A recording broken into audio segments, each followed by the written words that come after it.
Let's talk about one of the biggest tools we've got in the fight against climate change, carbon markets. It's this massive global experiment that's all about one thing, making polluters pay for the pollution they create. So let's get right into how it all works. Think about it. For most of history, dumping carbon dioxide into the atmosphere was basically free. So the big question is, how do you flip that switch? How do you put a real price tag on pollution, one that actually forces big industries to clean up their act? Well, that's exactly what carbon markets are designed to do. All right, here's how we're going to break it down. First, we'll get into the nuts and bolts of how these markets actually work. Then, we'll look at Europe's system. They were the pioneers. After that, we'll see how the idea has spread all over the world. And finally, we'll talk about the huge challenges that are still ahead. Okay, first things first. Let's start with the absolute basics. What exactly is a carbon market?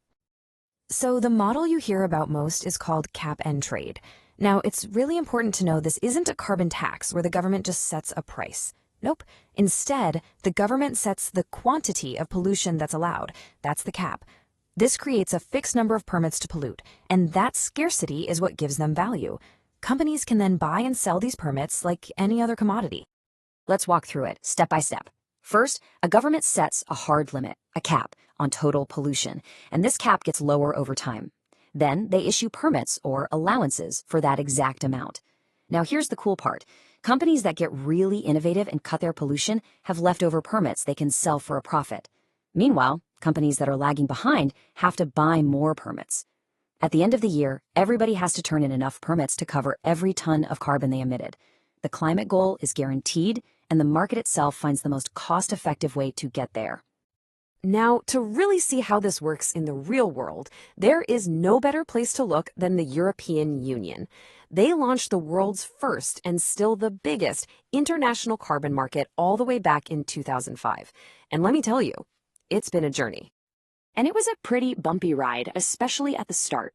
In the first phase, they gave away way too many free permits, and no surprise, the price of carbon completely crashed.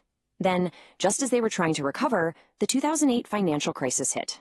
Industrial production just plummeted, which created another massive surplus of permits that nobody needed. It took literally years of trial and error reforms to fix these initial problems. And the effect of that surplus was, well, it was huge. For the better part of a decade, the market was basically broken. There were so many extra allowances just floating around that it was dirt cheap to pollute. We're talking less than 10 euros a ton. That's just not a strong enough signal to get companies to make big, expensive changes. But then, the reforms finally started to work. Just look at this. The price went from an average of just 5 euros between 2013 and 2017 to an average of around 85 euros recently. That is a night and day difference. So what on earth changed? The absolute game changer was something called the Market Stability Reserve, or MSR. You can think of it like an automatic vacuum cleaner for extra carbon permits. It was designed to just suck the surplus allowances out of the market whenever the glut got too big. That single move restored scarcity, and with it, it restored the market's credibility. And now, Europe is going all in. Their latest reform package, called Fit for 55, is incredibly ambitious. It makes the emissions cap way stricter. It's expanding to include massive sectors like maritime shipping. It's even creating a whole new separate market for fuels used in cars and for heating buildings. On top of all that, it's bringing in a carbon border tax so that companies can't just move their pollution outside the EU to avoid the cost. And check out the payoff. All those auctions for allowances have generated over 180 billion euros in revenue since the system started.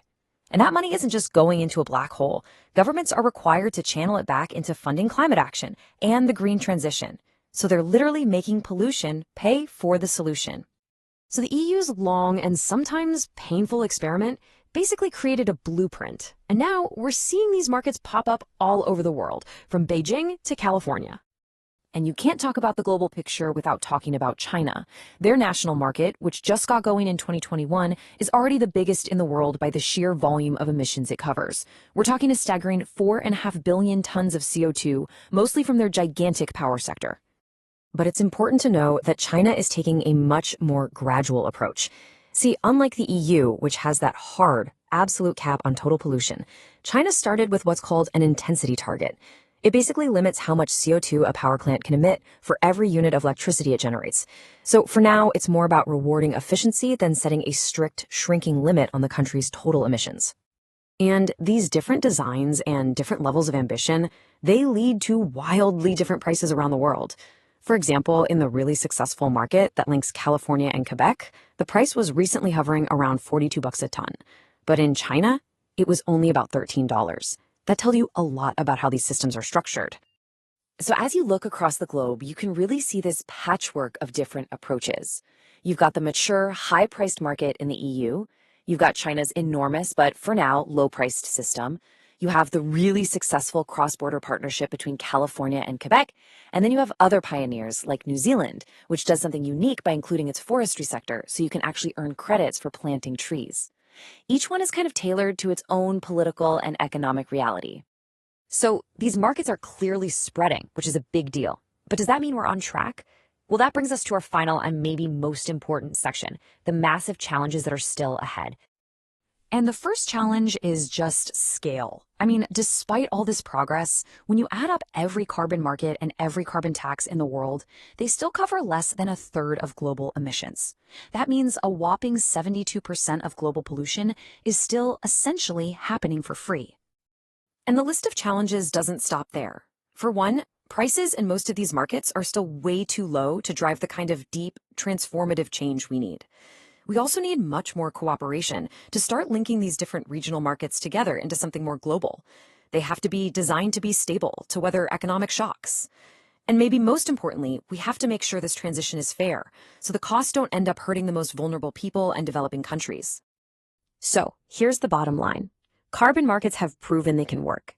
They've gone from being this niche academic idea in Europe to a mainstream policy tool being used across the globe.